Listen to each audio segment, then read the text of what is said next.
मेरी स्क्रीन सभी बच्चों को विजिबल हो रही है बेटे? Yes ma'am. Yes ma'am. Okay. बेटा सबसे पहले तो मैं आप लोगों को यूटी का सिलेबस बता देती हूँ। आप लोगों के यूटी के सिलेबस में चैप्टर 1-2 को तो आप अलग से चैप्टर कंसीडर ना करें, क्योंकि 11th क्लास में भी आप उसे पढ़ के आए हो और 12th क्लास में भी मैंने अभी हाल फिलहाल में ही उसे रिपीट कराया है ना। तो चैप्टर 1-2 भी आएगा, आपका फंक्शन चैप्टर आएगा और फाइल हैंडलिंग चैप्टर कंप्लीट आएगा।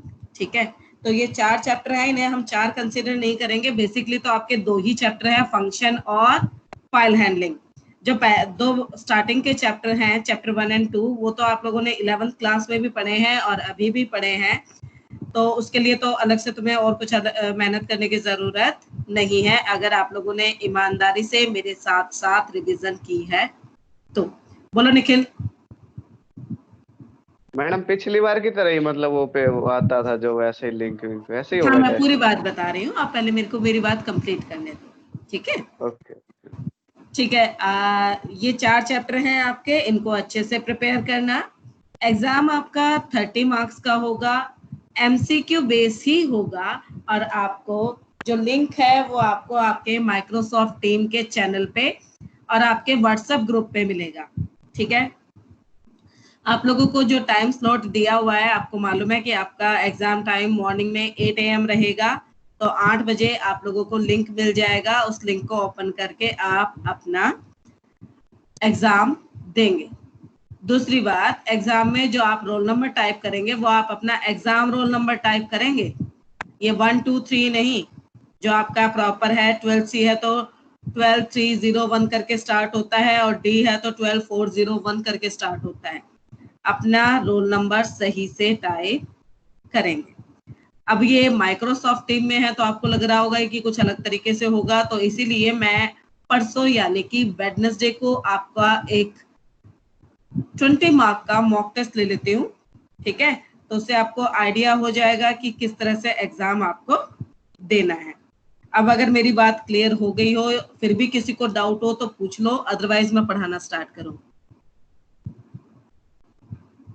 सबको क्लियर हो गई है मेरी बात? प्राइवेसी क्या लगाओगे? प्राइवेसी मैं अपने आप लगा लूंगी, उसमें तू दिमाग मत लगा। ठीक है, चलो। आज हम लोगों ने फंक्शन चैप्टर के टाइप बी और टाइप सी क्वेश्चन खत्म करने थे, ताकि कल से हम फाइल हैंडलिंग स्टार्ट कर सके रिवीजन। तो जरा मैं क्वेश्चन टाइप बी का क्वेश्चन नंबर 4 तक हम कर चुके थे, आज हम क्वेश्चन नंबर 5 से स्टार्ट कर रहे हैं। ठीक है, तो बेटा क्वेश्चन नंबर 5 में है predict the output of the following code. तो जो ये कोड आपकी स्क्रीन पर विजिबल हो रहा है, फटाफट से आप लोग मुझे इसका आउटपुट लिख के दें, फिर मैं आपको इसे एक्सप्लेन करूंगी। चैट मैंने खोल लिया है, जल्दी जल्दी आप इसका आउटपुट लिख के दें मुझे।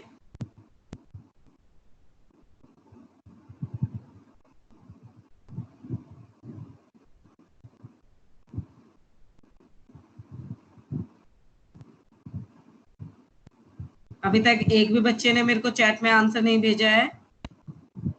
मेरी स्क्रीन सभी को विजिबल हो रही है ना?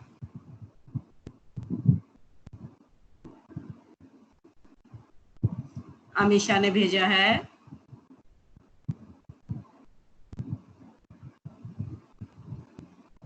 Exactly, your answer will be 3 times 1। ये 3 times 1 क्यों आएगा? आदित्य त्यागी ने भी जवाब दिया है। अब मैं पहले एक्सप्लेन कर देती हूँ। बेटा देखो, ये जो स्टेटमेंट है ये मेरा ग्लोबल वेरिएबल है, और इसकी वैल्यू किस पे सेट हो गई?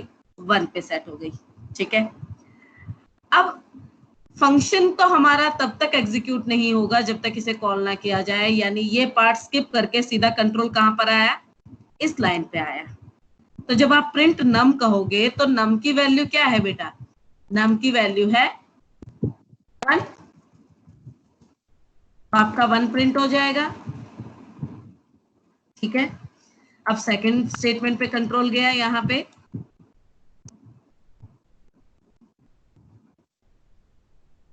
पे आपने कहा प्रिंट और with in bracket my function. My function देखते ही समझ जाओ हमने फंक्शन को कॉल किया है और ये कंट्रोल यहाँ पर चला जाएगा। अब कंट्रोल यहाँ पर आ गया, आपने फंक्शन के अंदर लिखा है रिटर्न नम। भाई फंक्शन के पास अपना खुद का पर्सनल नम तो है नहीं, तो ये कौन से नम को एक्सेस करेगा, ग्लोबल वाले नम को एक्सेस करेगा, और ग्लोबल नम की वैल्यू क्या है 1। यानी आपने रिटर्न नम कहा तो क्या रिटर्न होके आया 1, यानी यहाँ पर जो ये माय फंक्शन है ये किससे रिप्लेस हो जाएगा 1 से। तो जब आप प्रिंट 1 कहोगे तो अगेन आपका क्या प्रिंट होगा, आपका प्रिंट होगा बच्चे 1। ठीक है, अब इस स्टेटमेंट में आ जाते हैं प्रिंट नम। दोबारा मैं नम को प्रिंट करने की स्टेटमेंट दे रही हूँ तो बेटा नम की वैल्यू चेंज थोड़ी ना हुई है, नम की वैल्यू तो अभी भी क्या है आपकी 1 है, that's why it will print 1। How many times, 3 times, और तीनों अलग अलग लाइन में आपका प्रिंट होगा। ठीक है, बात समझ में आ गई सभी को। अब आ जाते हैं सेकंड पार्ट पे।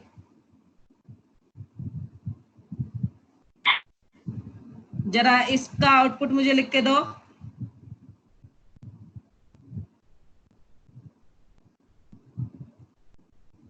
किस किस बच्चे ने इसका आंसर दिया है मुझे, शाबाश मयंक,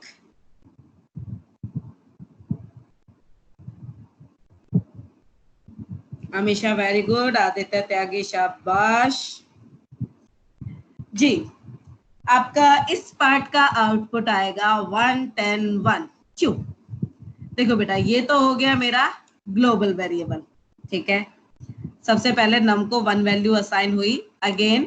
अब आपका ये फंक्शंस की पोके सीधा कंट्रोल कहाँ पर जाएगा, कंट्रोल जाएगा यहाँ पे, क्योंकि जब तक फंक्शन को कॉल ना किया जाए उसकी कोडिंग एग्जीक्यूट नहीं होती। आपने कहा प्रिंट नम, तो बेटा नम की वैल्यू क्या है, नम की वैल्यू है आपकी 1, तो 1 प्रिंट हो गया। अब आपने कहा प्रिंट, और प्रिंट के अंदर फंक्शन की कॉल स्टेटमेंट दे दी, कॉल स्टेटमेंट दे दी, यानी कंट्रोल आ गया आपका यहाँ पे। अब बेटा फंक्शन के अंदर एक नया वेरिएबल डिक्लेयर हो गया। आप ये मत समझना कि ये सेम ग्लोबल वेरिएबल है। अगर फंक्शन अपने अंदर वेरिएबल को एक नई वैल्यू असाइन करता है तो ग्लोबल वेरिएबल इस पर्टिकुलर पार्ट के लिए हाइड हो जाएगा, क्योंकि माय फंक्शन के पास अब अपना पर्सनल नम वेरिएबल है। तो अब जब मैं रिटर्न नम कहूंगी तो ये अपने पर्सनल वेरिएबल की वैल्यू को एक्सेस करेगा, यानी किसको 10 को, यानी 10 रिटर्न होके आया। अब 10 रिटर्न होके आया तो वही प्रिंट हो जाएगा।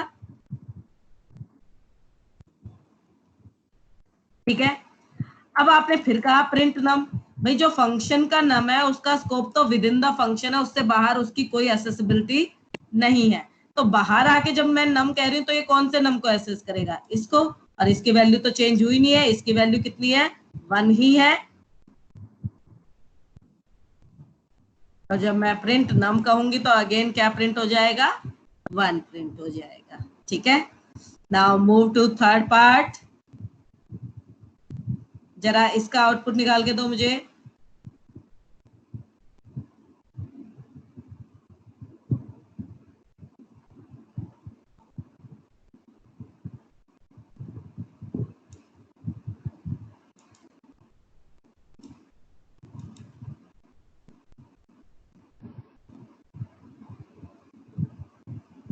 हाँ भाई निकालो इसका आउटपुट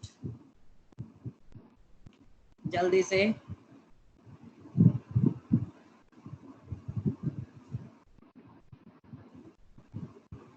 शाबाश नमन, परीक्षित, वंशिका, वेरी वेल।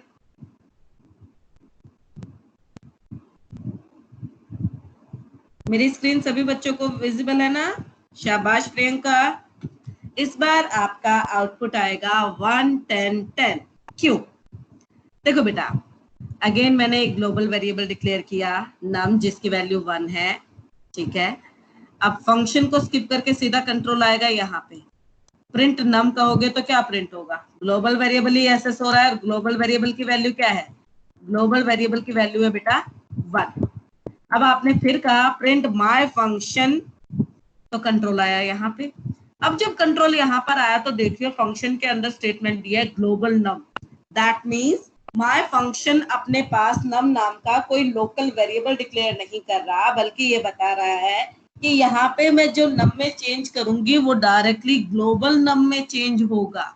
तो जब आप यहाँ पे num इज इक्वल टू 10 कह रहे हो तो ये सीधा ग्लोबल में चेंज होगा, क्योंकि माय फंक्शन के पास अब लोकल num नहीं है। तो जब आपने रिटर्न num कहा तो क्या रिटर्न हुआ? 10। तो जब प्रिंट के पास 10 वैल्यू रिटर्न होके आएगी तो 10 आपका प्रिंट हो जाएगा। प्रिंट num, अब फंक्शन ने डायरेक्टली आपके ग्लोबल num की वैल्यू चेंज की है, तो प्रिंट num कहने से भी क्या मिलेगा आपको? प्रिंट num कहने से भी आपको 10 ही मिलेगा। इज इट क्लियर बच्चों? बात समझ में आ रही है ना? Yes ma'am. चलो आप थर्ड पार्ट का आउटपुट निकालो मुझे। हाँ बेटे, मैम एक और बार स्क्रीन शेयर कर दो। एक बार और स्क्रीन शेयर कर दो। आपको दिखाई नहीं दे रहा? मैम वो नेट का कनेक्शन चला गया था। एक मिनट में दोबारा से स्क्रीन शेयर करती हूँ, स्टॉप करके।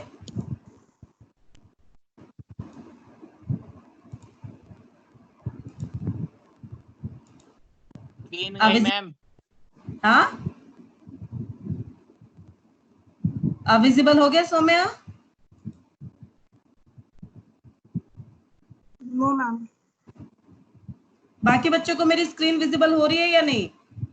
हो रही है मैम। उससे बोलो आज पिन करके पिन करेगी। हाँ सौम्या बेटा, आप एक काम करो, एक बार मीटिंग से एग्जिट करो और दोबारा इन करो, ठीक है? Okay ma'am. चलो अब क्वेश्चन नंबर 3 का थर्ड पार्ट का आंसर किस किसने दे दिया है, जरा देखें।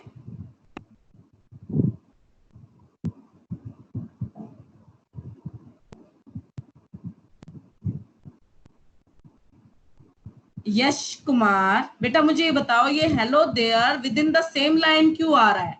हमने तो दो प्रिंट स्टेटमेंट दे दिए ना, तो ये अलग अलग लाइन में क्यों आ रहा है?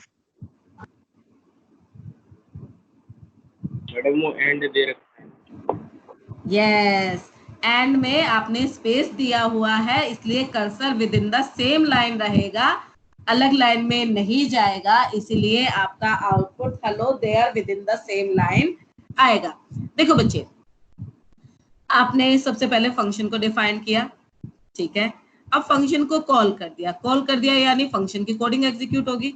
अब फंक्शन की कोडिंग के अंदर आपने कहा है प्रिंट हेलो,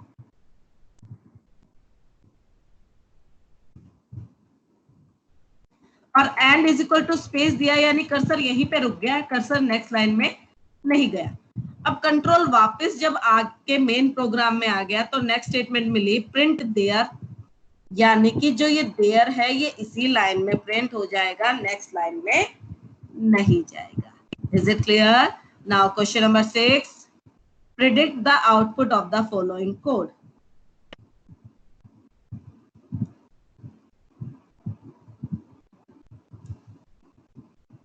जरा मैं इसका साइज कम कर दूं ताकि पूरा एक बार स्क्रीन में आ जाए। सबको दिख रहा है ना?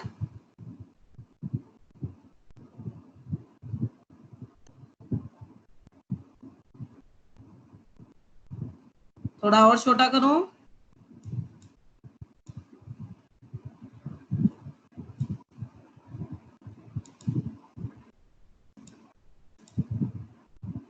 हाँ, अब सभी को एक स्क्रीन पर ये पूरा प्रोग्राम दिख रहा होगा। नाउ फटाफट से मुझे इसका आउटपुट लिख के दो।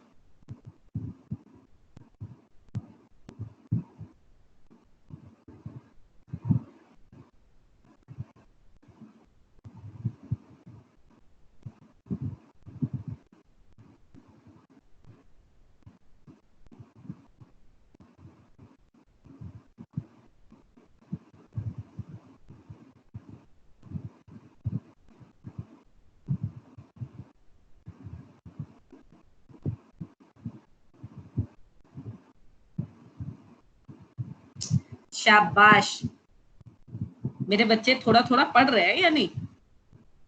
आदित्य, अमीशा, दीपाली, वेरी गुड बच्चों। हर्ष लांबा, चीटर कॉक, मुझे जरा ये बता बेटू, ये एरर क्यों आ रहा है?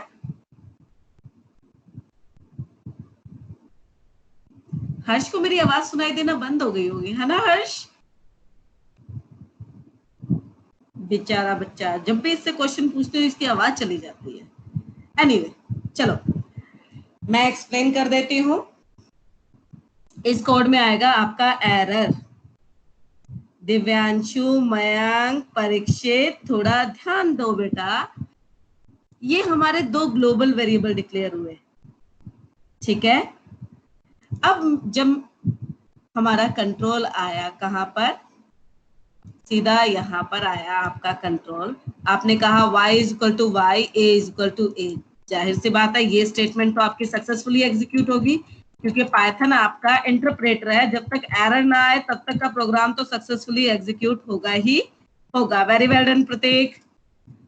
a की वैल्यू बेटा हमारी कितनी थी? a की वैल्यू बच्चे थी हमारी 10 और y की वैल्यू थी 5। तो हमने प्रिंट किया y is equal to 5, a is equal to 10, ठीक है। अब जब आपने कहा प्रिंट माय फंक्शन यानी कंट्रोल कहां पर गया? कंट्रोल आया यहाँ पर। अब यहाँ पर जब कंट्रोल आया तो आपने कहा y is equal to a, लेकिन गौर से देखिए बेटा आप a को इस स्टेटमेंट के बाद में डिक्लेयर कर रहे हैं। अब कुछ बच्चे कहेंगे ये तो हमारा ग्लोबल वेरिएबल है। जाहिर सी बात है कि a आपका ग्लोबल वेरिएबल भी है, लेकिन जैसे ही फंक्शन के अंदर आप अपना पर्सनल a डिक्लेयर करते हो, आपका ग्लोबल a हाइड हो जाता है। ग्लोबल a हाइड हो जाता है तो आप देखिए a को डिक्लेयर आप यहाँ पर कर रहे हैं और यूज पहले कर रहे हैं, तो ये क्या होगा? अनडिफाइंड वेरिएबल का एरर आ जाएगा। क्या होगा? एरर आ जाएगा, ठीक है। अब अगर मैं कहूं कि इसमें एरर को रेक्टिफाई करके अगर मुझे एग्जीक्यूट करना है तो क्या आउटपुट आना चाहिए? अब इस एरर को मैं रेक्टिफाई कैसे कर सकती हूँ? अगर मैं ये statement y is equal to a से पहले लिख दूं तो ये एरर वाली स्टेटमेंट हट जाएगी, ठीक है। तो अब ये प्रोग्राम आपका एग्जीक्यूट हो पाएगा। अब आपके फंक्शन के लोकल a की वैल्यू है 2 और लोकल y की वैल्यू भी है 2। तो जब आप print y is equal to Y और a is equal to a कहेंगे तो दोनों में क्या प्रिंट होगा? अब आपका एरर की बजाय यहाँ पर ये लाइन क्या प्रिंट करेगी? यहाँ पर ये लाइन प्रिंट करेगी y is equal to 2, a is equal to 2। और ये लाइन क्या प्रिंट करेगी बेटा? अब ये लाइन क्या प्रिंट कर देगी? a plus Y is equal to, बेटा 2 प्लस 2 कितना होगा? 4 होगा। रिटर्न a प्लस वाई कहोगे, रिटर्न a प्लस वाई कहोगे तो ये रिटर्न यहाँ पर आएगा, यानी कि 4 आएगा इधर, तो 4 प्रिंट हो जाएगा। कहां पर? इस स्टेटमेंट के रिस्पॉन्स में।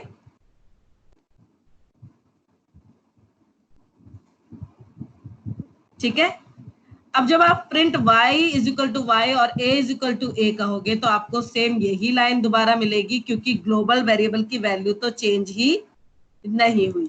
तो अगर मैं पूरे आउटपुट की बात करूं कि मेरा पूरा आउटपुट स्क्रीन पर क्या आएगा, तो बेटा मेरा पूरा आउटपुट स्क्रीन पर आएगा। सबसे पहले तो ये लाइन प्रिंट हुई। अब इसमें से मैं एरर हटा देती हूँ क्योंकि मैंने कोडिंग का एरर रिमूव कर दिया था।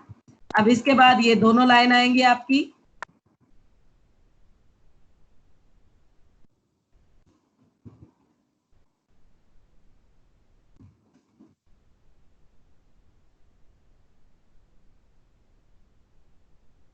सीक्वेंस में स्टेटमेंट प्रिंट हुई है, उसी सीक्वेंस में वो आपको स्क्रीन पर दिखाई देंगी।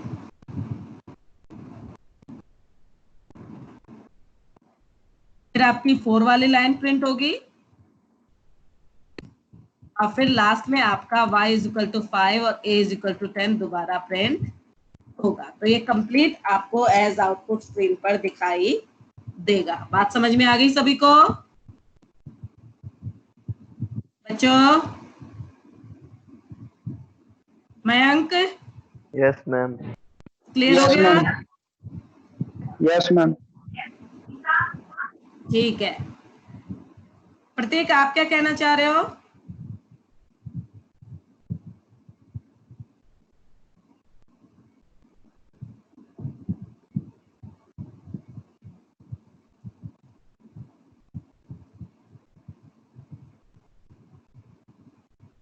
Just a minute, just a minute.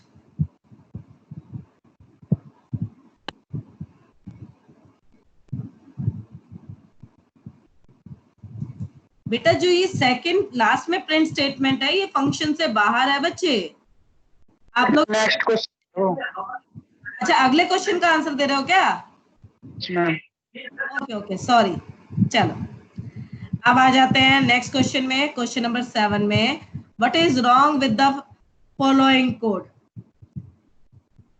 इसमें आप सभी ने ऑलरेडी रीजन दिया हुआ है कि return statement is given before the print statement, so there is nothing to print as return statement has already return the value plus control. आप ये बात अच्छी तरह से जानते हैं बेटा कि जैसे ही फंक्शन में रिटर्न स्टेटमेंट आती है, ये तुरंत कंट्रोल को कॉलर के पास भेज देती है, यानी ये वाली जो स्टेटमेंट है ये आपकी एग्जीक्यूट ही नहीं होगी, इट विल प्रिंट नथिंग। ठीक है, चलो क्वेश्चन नंबर 8। क्वेश्चन नंबर 8 का आंसर किस किसने लिखा है जरा मैं देखना चाहूंगी। Write a function namely fun which takes 2 argument and always return none.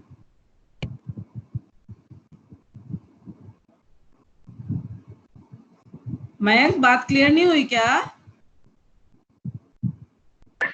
हो गई मैम। चलो ठीक है।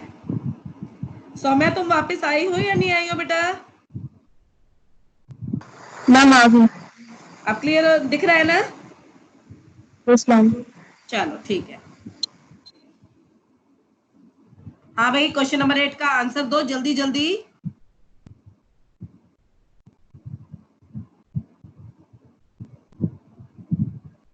परीक्षित नॉट पॉसिबल चाटा दूंगी खींच के। Why not possible?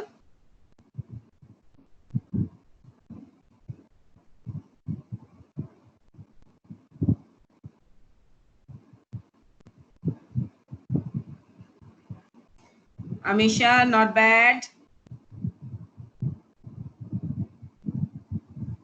देखो बेटा मैं थोड़ा जल्दी कर रही हूं। नहीं प्रियंका गलत कर दिया बेटा। क्वेश्चन में क्लियरली बोला है write a function namely fun which takes 2 argument, यानी ये आर्गुमेंट रिसीव करेगा ही करेगा। Def fun is the name of function और इसे 2 आर्गुमेंट रिसीव करने हैं, मैंने कह दिया a, b। नो पैरामीटर लिख रखा है। हाँ नो नो पैरामीटर पैरामीटर कहाँ पर नो पैरामीटर लिखा हुआ है? बुक में। which takes no parameter and always returns none। Okay okay okay okay, फिर मैंने क्वेश्चन गलत टाइप कर दिया है। विच टेक्स नो पैरामीटर, तो उस सिचुएशन में आपके पैरेंथेसिस जो होंगे वो एम्प्टी हो जाएंगे।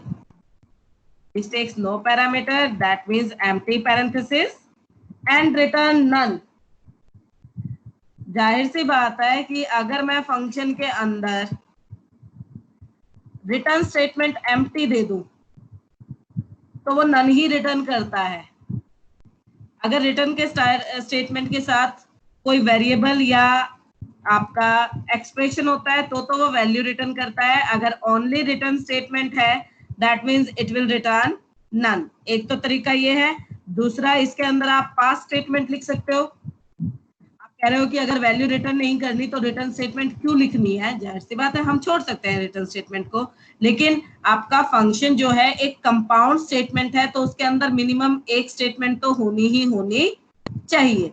अब यहाँ पर हमारे पास एक सिंगल स्टेटमेंट होनी चाहिए तो वो मैंने लिख दी पास। पास क्या होता है? ये एक स्टेटमेंट की प्रेजेंस तो शो करता है बट कोई एक्शन परफॉर्म नहीं करता है। बात क्लियर बच्चों? Yes ma'am. Yes ma'am. समझ गए हो ना?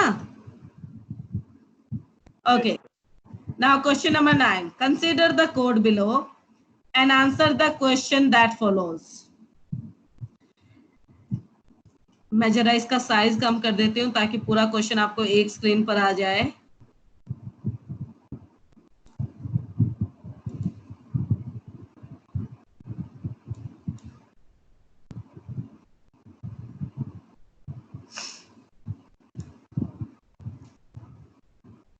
हाँ बेटा देखो आप,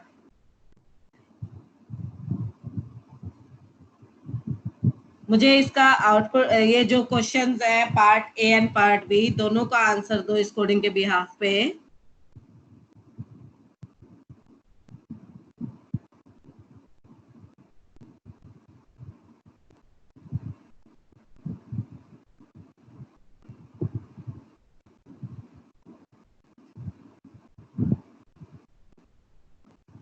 वेरी गुड दीपाली। बट अभी मुझे इस क्वेश्चन का आंसर चाहिए, सभी स्टूडेंट जल्दी करो।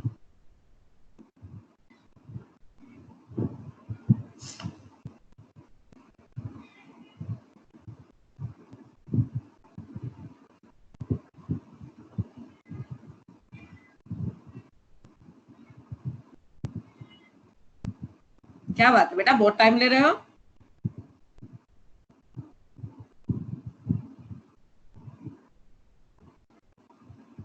Good, very good. देखो बेटा, आपने कहा ए पार्ट में when the code executed what gets printed, यानी पहले तो मुझे इस कोड का आउटपुट निकालना है, ठीक है। हमारा यहाँ से एग्जीक्यूशन स्टार्ट होगा। आपने मल्टीप्लाई फंक्शन को कॉल किया और यहाँ से भेजा 5 5, नंबर 1 में भी 5 गया और नंबर 2 में भी क्या गया 5, तो आंसर में क्या चला गया 5 5 जा 25। नंबर 1 क्या है 5 प्रिंट हुआ, साथ में प्रिंट हुआ टाइम्स नंबर 2 भी 5 है, यानी 5 टाइम्स 5 प्रिंट हुआ इज इक्वल टू, और इज इक्वल टू के बाद क्या प्रिंट होगा आंसर। आंसर की वैल्यू क्या थी 25, यानी 5 times 5 is equal to 25। Return answer किया, यानी क्या रिटर्न होके आया 25, और ये 25 किसके अंदर चला गया आउटपुट के अंदर। तो ए पार्ट का आंसर तो हम पहले ही बता चुके हैं, स्क्रीन पर आउटपुट आएगा 5 टाइम्स 5 इज इक्वल टू 25, और कोड को एग्जीक्यूट होने के बाद आउटपुट वेरिएबल की वैल्यू हो जाएगी 25। देखो बेटा question number 9 and 10 exactly same है, मिस प्रिंट हुआ है इसलिए 10 को छोड़ देते हैं। आ जाइए क्वेश्चन नंबर 11 में, एरर फाइंड करना है हमें। तो जरा पहले ए पार्ट का एरर फाइंड करिए। Find the error in the given code.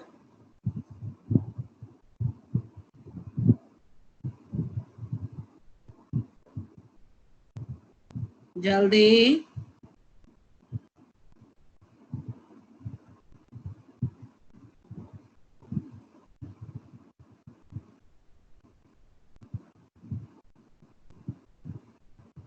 Colon गायब, ओहो आदित्य त्यागी, वेरी गुड। एग्जैक्टली बेटा ए पार्ट में सिर्फ एक ही मिस्टेक है, ये फंक्शन है तो फंक्शन के नाम के साथ तो हेडर के एंड में कॉलन आना जरूरी है, जो कि गिवन नहीं था। बाकी इस पूरी कोडिंग में और कोई मिस्टेक नहीं है, ठीक है। अब आ जाते हैं बी पार्ट में। इसका आंसर बताओ, इसमें क्या मिस्टेक है।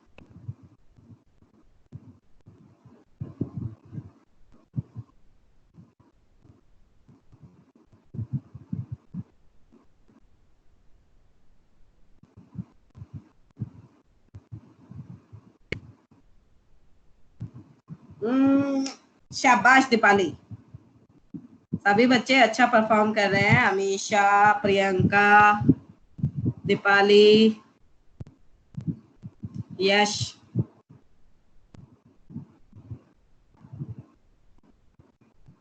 आदित्य यादव, आप नहीं हो क्या क्लास में जो आपकी रिप्लाई नहीं आती है। रमन, तुम भी पार्टिसिपेट नहीं कर रहे हो।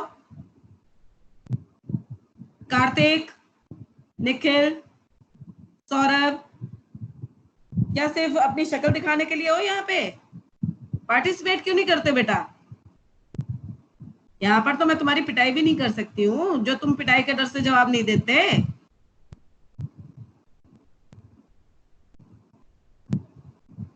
चलिए अब बताते हैं।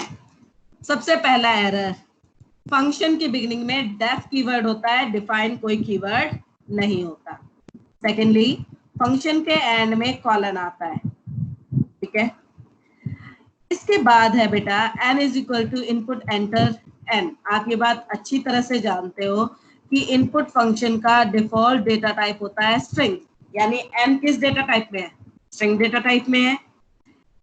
क्या हम नंबर को स्ट्रिंग से डिवाइड कर सकते हैं? नहीं कर सकते हैं, एरर आ जाएगा, वैल्यू एरर,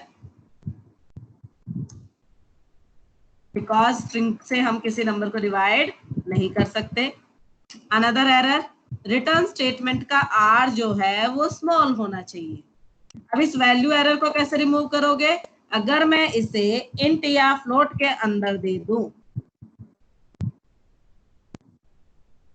अब ये वैल्यू एरर नहीं आएगा। Point clear? बच्चों मेरी आवाज आ रही है, नहीं आ रही है? आ रही है। Yes ma'am. तो रिस्पॉन्ड क्यों नहीं करते हो?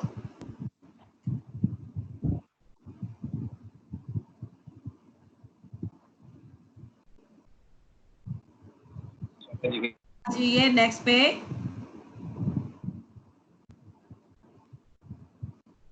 सी पार्ट में ये बड़ा ट्रिकी क्वेश्चन है भाई, दिमाग लगा लेना जरा तमीज से एरर फाइंडिंग के लिए।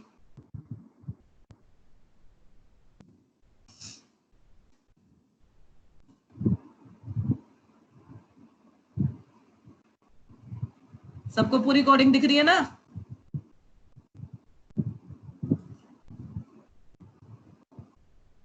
बताओ भाई क्या क्या एरर है?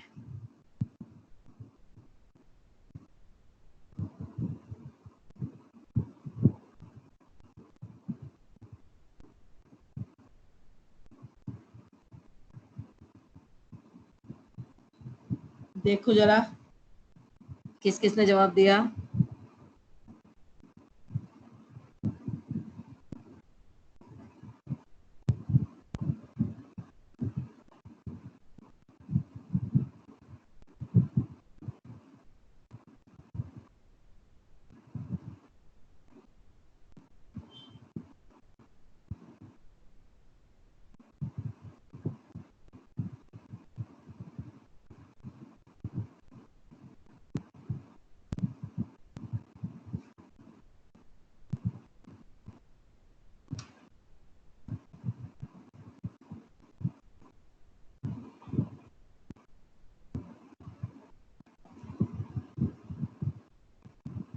अच्छी कोशिश है प्रियंका, दीपाली, आदित्य है।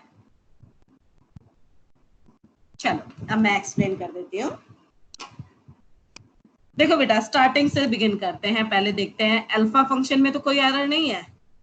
अगर मैं सिर्फ इतनी बात करूं, n string is equal to xyz, k is equal to 10, ये दोनों हो गए आपके स्ट्रिंग और k हो गए आपके डिफॉल्ट आर्गुमेंट और n हो गया आपका नॉर्मल आर्गुमेंट। ठीक है, आपने return beta string beta function को कॉल किया, इस कॉल स्टेटमेंट में भी कोई दिक्कत नहीं है।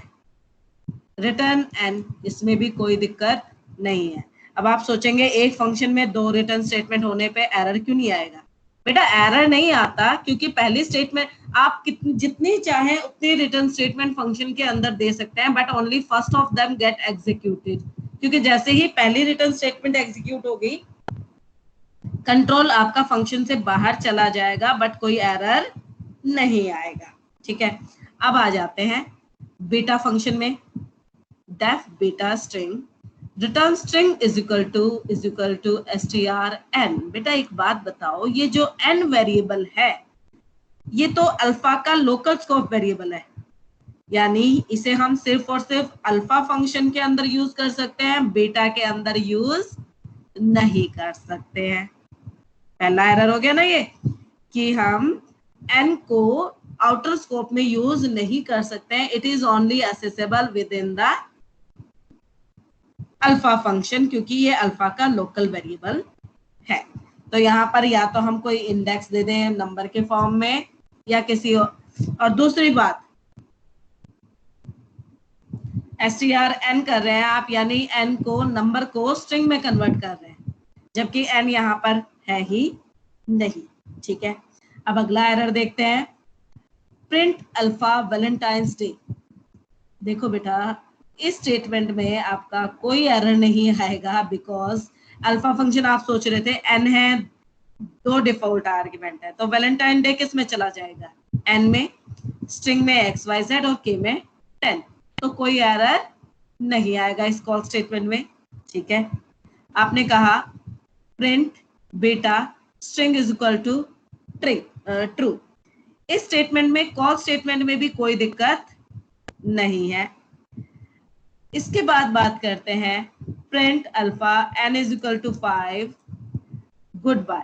बेटा n इज इक्वल टू 5 हो गया आपका कीवर्ड आर्ग्यूमेंट, और गुड बाय हो गया आपका पोजिशनल आर्ग्यूमेंट, क्योंकि हमने साथ में पैरामीटर का नाम मेंशन नहीं किया।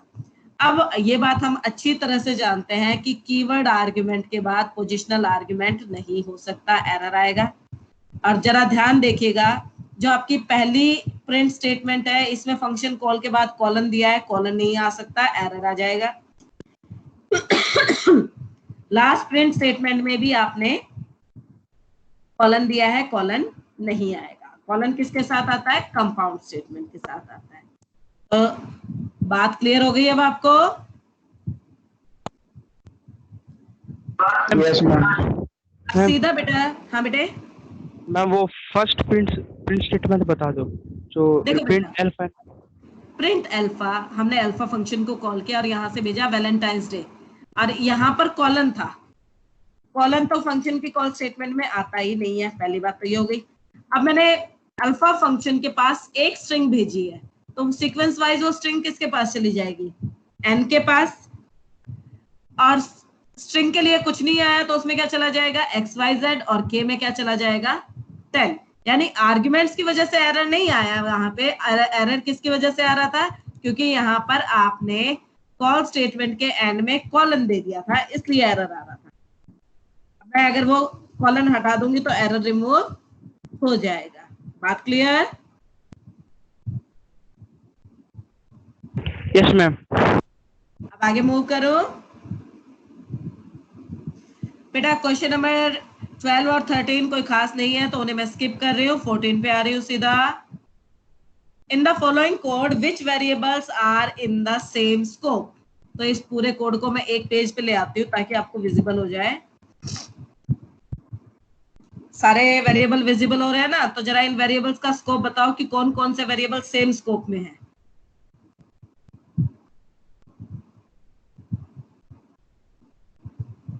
चैट में जल्दी जल्दी आंसर दो।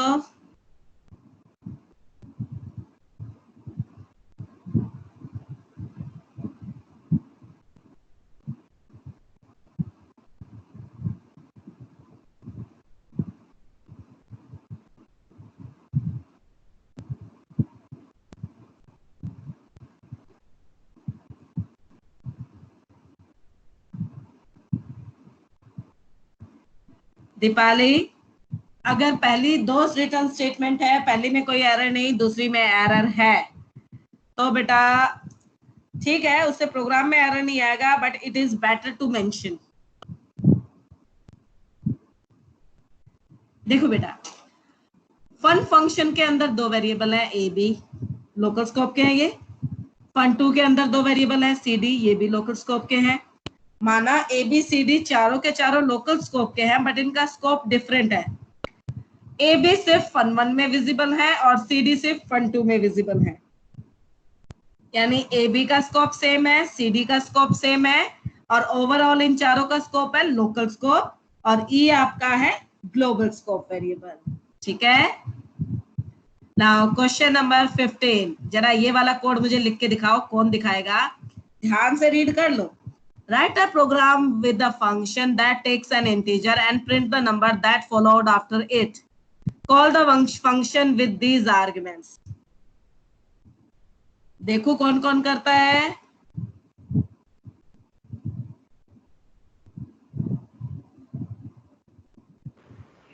मैम उसके बाद के सारे नंबर्स प्रिंट करवाने हैं इसमें? Immediately after.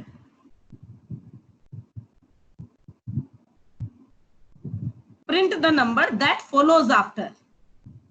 नंबर का है, नंबर्स नहीं का है।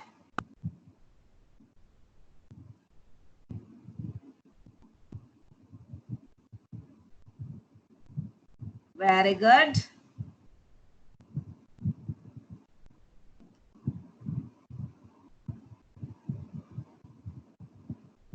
शाबाश आदित्य।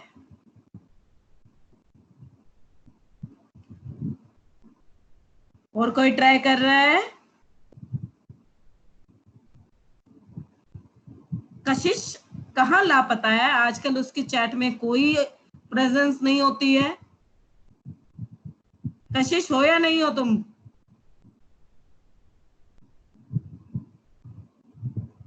यानी वो प्रेजेंट नहीं है। Okay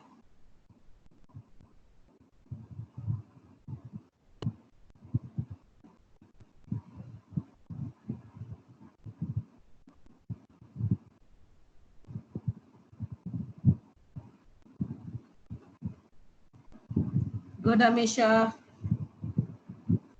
just a minute, hold on.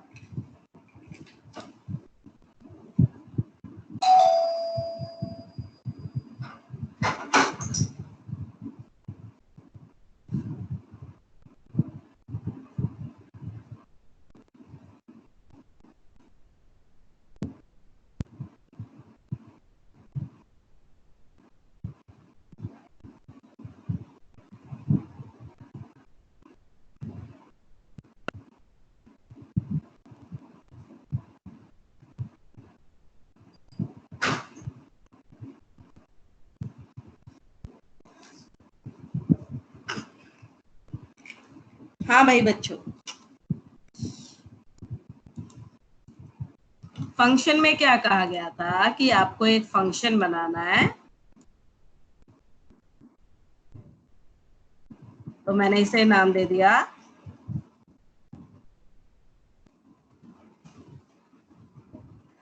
जो कि एक नंबर रिसीव कर रहा है और क्या कर रहा है, इस नंबर की अगली टर्म यानी इसके बाद जो आने वाला है यानी n+1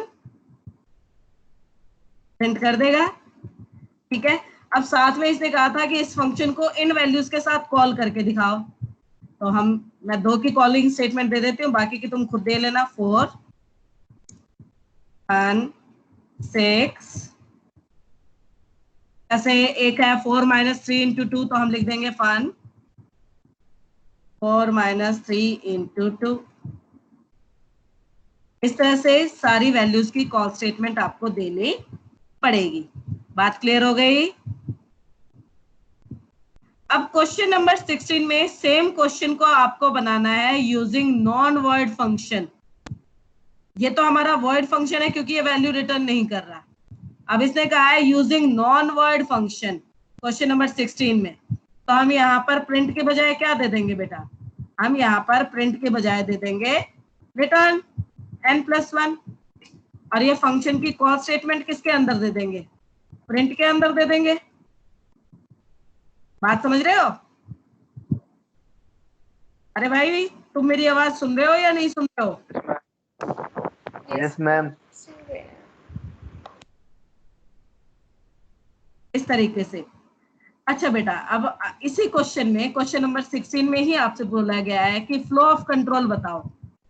फ्लो ऑफ कंट्रोल का मतलब है sequence of execution of statement.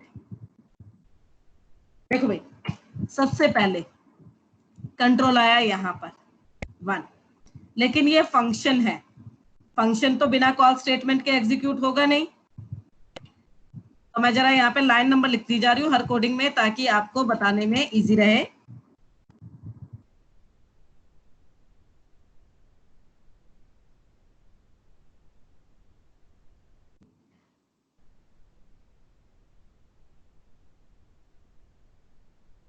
Control के लिए हम नेक्स्ट पेज पे चले जाते हैं, आराम से लिखेंगे। सबसे पहले कंट्रोल कौन सी लाइन पे गया? 1। बट ये फंक्शन है यानी यहाँ से कोडिंग एग्जीक्यूट नहीं होगी, सीधा कंट्रोल कहाँ पे चला जाएगा? थर्ड स्टेटमेंट पे। अब थर्ड स्टेटमेंट में आपने कहा है प्रिंट fun4, यानी वापस कंट्रोल कहाँ पे गया? फर्स्ट स्टेटमेंट पे। फिर फंक्शन की कोडिंग एग्जीक्यूट हुई। अब जैसे ही रिटर्न स्टेटमेंट आई, कंट्रोल वापस कहाँ पे आ जाएगा? कॉल स्टेटमेंट में। और कॉल स्टेटमेंट कौन सी थी? Third statement. ठीक है, अब फिर कौन सी स्टेटमेंट एग्जीक्यूट होगी? 4। 4 में हमने फिर से फंक्शन को कॉल किया है तो कंट्रोल गया वापस 1 पे, फिर 2 पे, और अब की बार जब कंट्रोल रिटर्न होके आएगा तो कौन सी लाइन पे आएगा? द कॉलर स्टेटमेंट यानी 4th स्टेटमेंट। इसके बाद आपका कंट्रोल आ जाएगा 5वीं स्टेटमेंट पे। यहाँ पे भी आपने फंक्शन को कॉल किया है और फंक्शन आपका कौन से स्टेटमेंट पे है? 1 पे, फिर 2 पे, और फिर कंट्रोल वापस 5 पे, और इसके बाद आपके प्रोग्राम का एग्जीक्यूशन टर्मिनेट हो जाएगा। This is called flow of execution. बात समझ में आई बच्चों?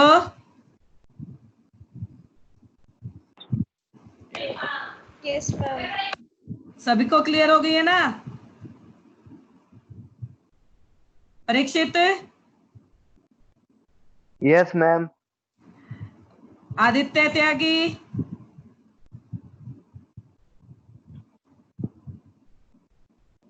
आदित्य समझ में आया या नहीं आया बेटा? Yes ma'am, yes ma'am. Okay, चलो फिर आगे मूव कर जाते हैं। मयंक त्यागी, नमन। Yes ma'am. बेटा void and non void function का पॉइंट तो क्लियर हो गया है ना आप लोगों को? Yes ma'am. अब आ जाइए बेटा क्वेश्चन नंबर 7 पे। अगेन आउटपुट बेस्ड क्वेश्चन है। जरा फटाफट से इस कोड का आउटपुट बता दो मुझे क्या आएगा। तुम आउटपुट देखो, इतना मैं एक कॉल रिसीव करती हूँ। Hello, good morning, good morning. हाँ, फिलहाल क्लास में ही हूँ।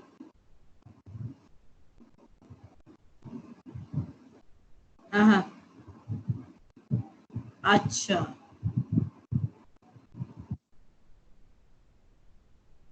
हाँ,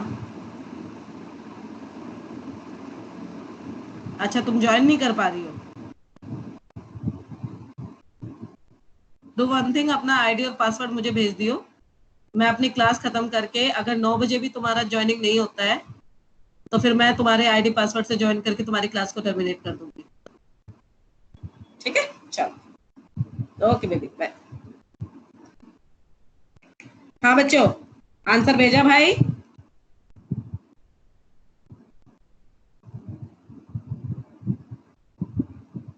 बच्चों,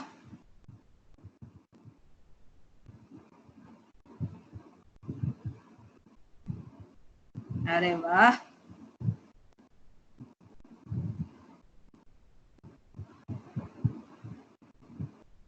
ये थोड़ा सा एक बात हमें समझ में नहीं आई बाल को, ये तुम लोगों ने नेस्टेड लिस्ट किस खुशी में बना दिया है? ओ मेरे मूर्खों, एल तुम्हारे पास, ठीक है, सबसे पहले कंट्रोल यहाँ पे आया, लेकिन ये फंक्शन है तो सीधा मेन सेगमेंट में कंट्रोल चला गया। आपकी एल एक लिस्ट डिक्लेयर हो गई, ठीक है।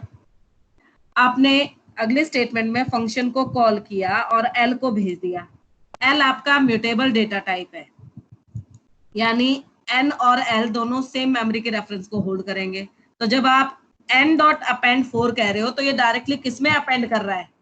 ये अपेंड कर रहा है आपके एल में, है ना? मैम बुक में लिस्ट में दे रखा है। क्या चीज? एंड डॉट अपेंड लिस्ट में दे रखा है 4। जस्ट अ मिनट, हम चेक कर लेते हैं भाई, इसमें तो कोई बड़ी बात है नहीं। हमारे पास सिस्टम में हम काम कर रहे हैं तो एक बार एग्जीक्यूट करके देख लेते हैं। मुझे नहीं लगता कि 4 को स्क्वायर ब्रैकेट के अंदर आना चाहिए, बट प्रत्यक्ष को प्रमाण की आवश्यकता नहीं होती, हम चेक कर लेंगे।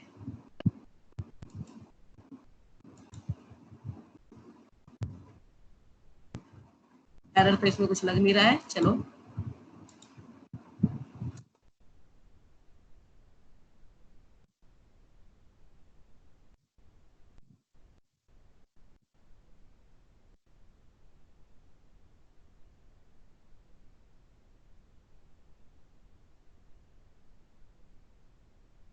भाई हमने तो पहले ही कहा था। मैम मैं कह रहा था बुक में स्क्वायर ब्रैकेट में दे रखा है 4 अपेंड में, append statement. Append statement square bracket में दे रखा है, रुक जा। और हाँ, अच्छा, वो चीज मैंने यस नोटिस मैम। की। तो ये बताओ ना बेटा। यही कह रहा था मैं। चलो, ये कह रहा था, तो अगर मैं यहाँ पे स्क्वायर ब्रैकेट लगा दूंगी तब तो डेफिनेटली वो स्क्वायर ब्रैकेट में ही आएगा। क्योंकि अब तो हम लिस्ट के अंदर लिस्ट को अपेंड कर रहे हैं, तो डेफिनेटली ये आपका नेस्टेड लिस्ट बन जाएगा। ठीक है, अब जब आप कहोगे रिटर्न n, तो n के पास l ही आएगा और l किसके अंदर चला जाएगा, m के अंदर, यानी m और l दोनों सेम मेमोरी को पॉइंट करेंगे। और जब आप प्रिंट l, m कहेंगे तो ये सेम वैल्यू 2 बार प्रिंट हो जाएगी। Is it clear? अब आ जाओ सेकंड पार्ट। जरा इसका भी आउटपुट जल्दी से कैलकुलेट करके बता दो।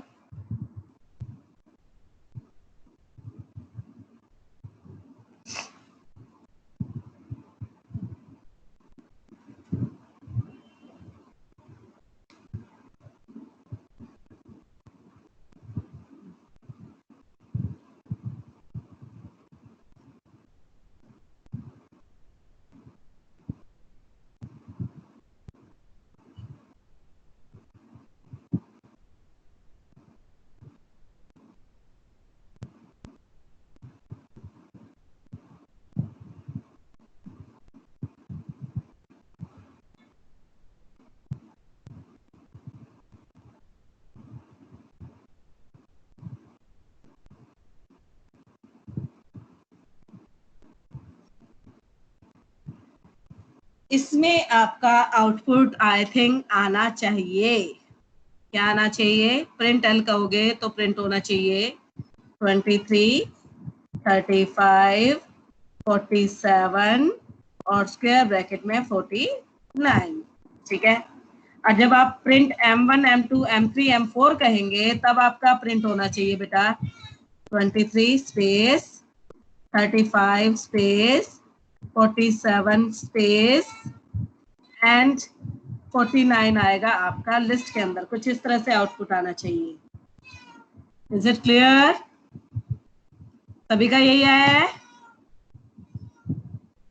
और उसके बाद जब आप कहेंगे print L3 is equal to M4, L3 आपका क्या है बेटा? लिस्ट की थर्ड पोजीशन पे लिस्ट है 49 और M4 के अंदर भी क्या गया है?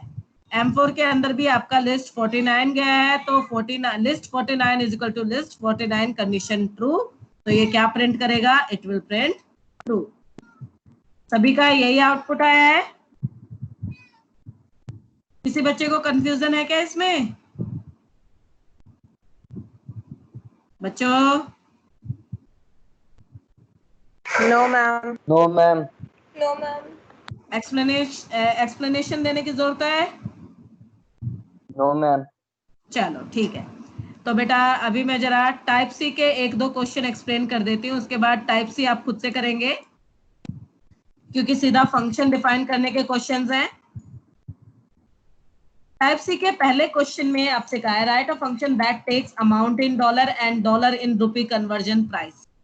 यानी आपका फंक्शन जो है वो 2 आर्गुमेंट रिसीव कर रहा है, एक कितने डॉलर है, दूसरा $1 में कितने रुपए होते हैं। ये 2 आर्गुमेंट रिसीव कर रहा है और कह रहा है कि return the amount converted to rupees. मैंने फंक्शन बनाया def convert, amount in dollar के लिए ले लिया मैंने AD, rupee in a dollar के लिए ले लिया RD। ये 2 आर्गुमेंट आएंगे। तो बेटा हमें total amount in rupees into करानी है। अगर मेरे पास $50 है और $1 में RD रुपए होते हैं तो टोटल रुपीज कितने होंगे? AD into RD, return AD into RD, total amount of dollar will converted into rupees and return. हमें सिर्फ इतना ही करने को कहा था, लेकिन इसने कहा है create the function in both void and non void form. ये तो है आपकी नॉन वॉइड फॉर्म। अगर मुझे वॉइड फॉर्म में बनाना है यानी रिटर्न नहीं करना, बेटा अगर मुझे रिटर्न नहीं करना है तो फिर मैं क्या करूंगी? मैं इस रिजल्ट को सीधा सीधा उठा के प्रिंट कर दूंगी। यानी अब मेरा फंक्शन कुछ भी रिटर्न नहीं करेगा, ये जो वैल्यू है अमाउंट है उसे सीधा सीधा प्रिंट कर देगा।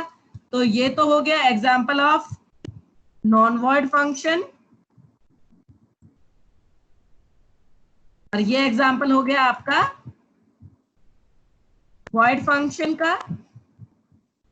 टाइप सी का पहला क्वेश्चन क्लियर है?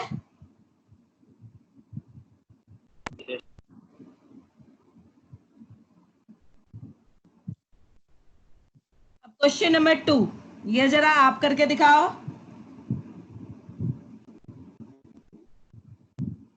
फंक्शन बनाना है आपको।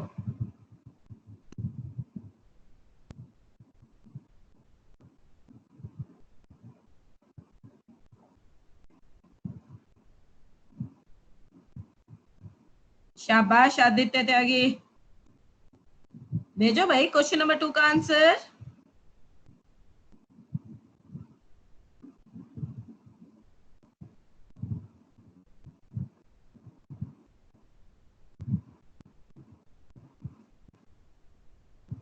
अमीशा ने भेजा है।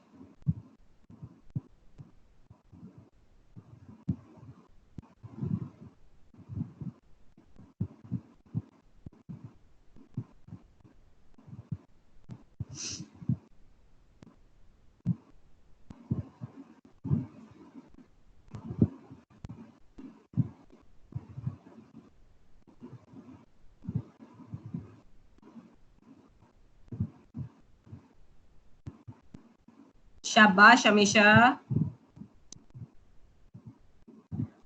बेटा देखो ध्यान से, क्वेश्चन में कहा है write a function to calculate volume of a box with appropriate default value for its parameter. Your function should have the following input parameters, length, width and height. ये 3 पैरामीटर है और तीनों के पास डिफॉल्ट वैल्यू होनी चाहिए। तो हम क्या कहेंगे क्वेश्चन नंबर 2 में, हमें क्या कैलकुलेट करना है?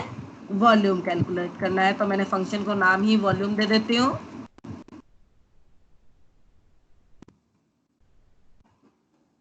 अब हमें लेने हैं लेंथ, मैंने कोई इनिशियल वैल्यू भी देनी है तो मैंने 1 दे दी, विड्थ को भी 1 दे दी और हाइट को भी 1 दे दिया, यानी ये तीनों बना दिए मैंने डिफॉल्ट आर्ग्यूमेंट।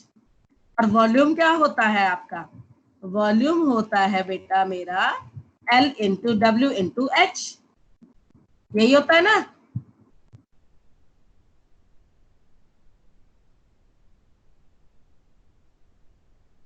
बेटा इसको पूरा एग्जीक्यूट भी करके दिखाना है, दैट मीन्स कॉल करना है, क्योंकि जब तक मैं फंक्शन को कॉल नहीं करूंगी इसकी कोडिंग एग्जीक्यूट नहीं होगी। लाइक मैंने कहा प्रिंट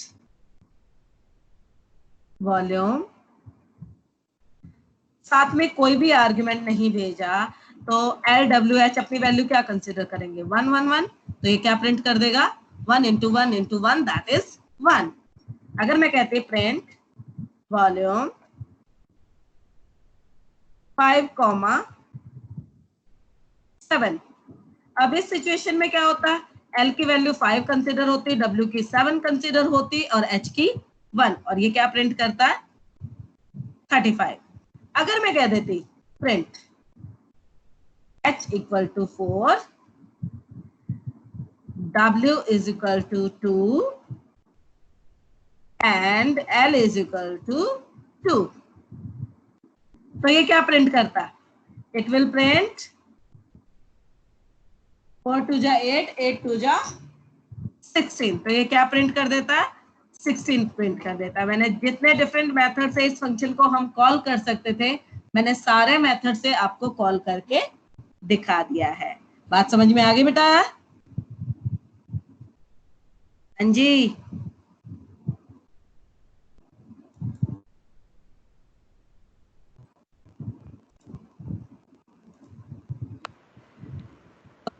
क्लास में मैंने टाइप बी और टाइप सी के बेसिक क्वेश्चंस एक्सप्लेन कर दिए हैं। टाइप सी के रिमेनिंग क्वेश्चन आप कल करके आएंगे और साथ ही साथ फाइल हैंडलिंग को रिवाइज करके आएंगे, ताकि मैं फाइल हैंडलिंग के मेन पॉइंट एक बार आपको दोबारा रिकॉल करा दूं।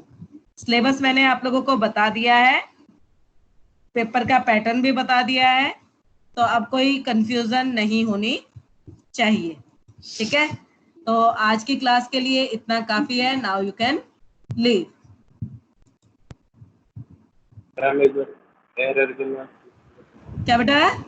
मैम प्लीज एक बार सिलेबस दोबारा बताओ। एरर का जो लास्ट क्वेश्चन बेटा सिलेबस है question number 1, question number 2, question number 3 function and file handling. 1 and 2 को अलग से चैप्टर मानने की कोई जरूरत ही नहीं। Question number chapter number 1, chapter number 2, ये दोनों चैप्टर आपने 11th क्लास में भी पढ़े हैं, तो इसे अलग से चैप्टर कंसिडर करने की जरूरत नहीं है। अलग से तो हमारे 2 ही चैप्टर हैं, एक है फंक्शन और एक है फाइल हैंडलिंग। बट इन चारों कॉन्सेप्ट से मैं एग्जाम में क्वेश्चन दूंगी। Is it clear? Yes ma'am. Okay, then. Now you can leave.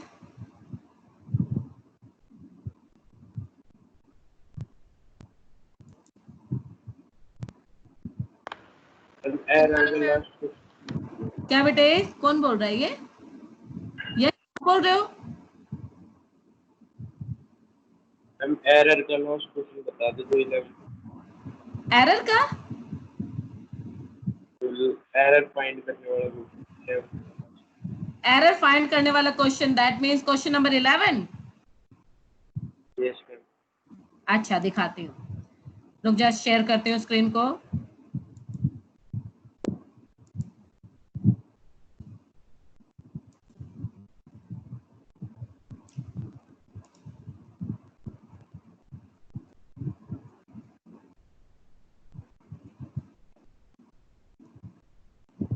देख बेटा, इस क्वेश्चन में मिस्टेक सिर्फ कितनी थी कि यहाँ पर आपका लास्ट वाला सी पार्ट, ये वाला। Yes ma'am. देख बेटा, इसमें इस फंक्शन में कोई मिस्टेक नहीं थी। सेकंड फंक्शन में मिस्टेक थी कि आपने कहा str_n, जबकि फंक्शन के पास n नाम का कोई वेरिएबल नहीं है और n नाम का कोई ग्लोबल वेरिएबल भी नहीं है, तो यहाँ पर n की वजह से एरर आ जाएगा अनडिफाइंड वेरिएबल का। ठीक है, अभी जो आपकी स्टेटमेंट थी, प्रिंट स्टेटमेंट जो थी, यहाँ पर कॉलन गिवन था। बेटा प्रिंट स्टेटमेंट में इस तरह से कॉलन नहीं आता। यहाँ पे फंक्शन कॉल स्टेटमेंट की तरफ से मिस्टेक नहीं थी, मिस्टेक किसकी वजह से थी? कॉलन की वजह से थी। ठीक है, अब जो आपका, अगर मैं यहाँ से कॉलन हटाऊंगी तो एरर खत्म हो जाएगा। Print beta string is equal to true में भी कोई दिक्कत नहीं है, हमने कीवर्ड आर्गुमेंट बीटा फंक्शन के पास भेजा है, वो रिसीव कर सकता है।